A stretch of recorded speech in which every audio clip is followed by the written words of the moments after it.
Please welcome Brett Blumenthal. She's glowing, and part of it might be because of her new book, or could it be that she's having a new baby? Yay! I'm having deja vu. A famous I've baby. been here before. Hasn't even gotten out of the womb. It's on TV. And I love the fact that you're keeping it a secret. Yes. You're not finding out. Total surprises. Total surprise. Because so. you don't get many of those anymore. That's how I felt. I love that. I love this part of the book. It's called, this is the book, A Whole New You. It's about retransformation and reinvention. Reinvention. It says, I've morphed myself numerous times over the years trying to become better in one area or another.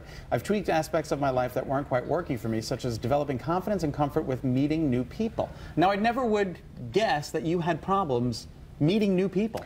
In high school and junior high school, I was not confident, and I really struggled to be able to come out of my shell. Yeah. And so when I went to college, I retooled myself. And how did you do that though? Because usually when you're quiet in high school and junior high school, you gotta read the books. You gotta read the book. No. It's not. I don't give my. It's not about me in this book. It's about you. Right. But in very short story, I got to school and I was always picked last for gym. I mean, that was like the thing. Me too. That's why I was the captain. And I hated sports. I hated fitness. I hated anything to do with exercise. And then you became a fitness expert. When I came to went to college, I was like, I'm done being the victim. I'm done being this person who like everyone judges. I'm going to like fix this because I have the power to do it.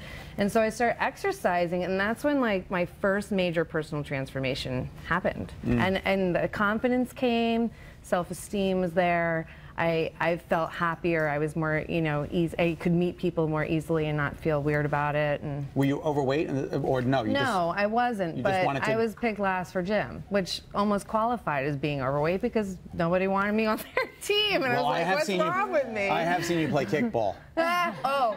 That was my introduction to Long Island sports, and let me tell you, right in the smusher. And I was like, done. It says right here, I love this. On my first day in my new elementary school, I was herded onto the open field with my classmates to play soccer, a game with which I was completely unfamiliar. Within seconds, I was hit square in the face with the soccer ball.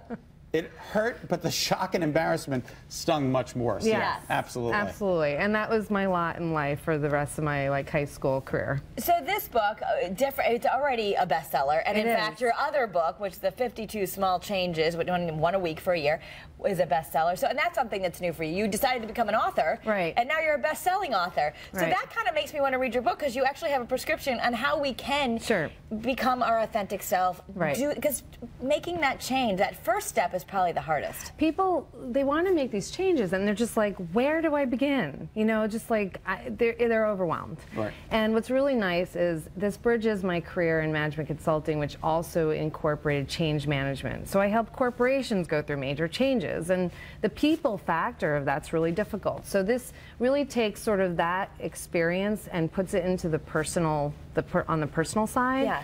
But yeah, I mean, I've done this with my career, the changes with my career, with my health, with my confidence, all of it. And at some point, there's certain things that really need, they're truisms across all these changes. Like, for instance, you really need to know who you are and be authentic to what you want and your values with any change you make. Otherwise, it's not going to happen. Yeah.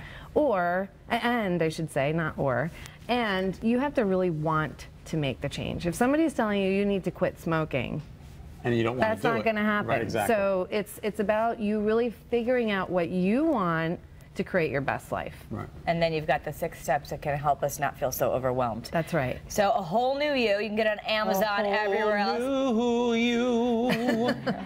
That should be my theme song. A new, exciting, brand new you. You're going to actually read it, because you've said, unlike us, we've read a million self-help books, and you said, oh, I've never read any. This is your first. I love it. I'm honored. That's the problem. Whether you want to or not. Brett, sign this and I'll read it. All right, we're going to be right back. You're watching Better Connecticut. Stay with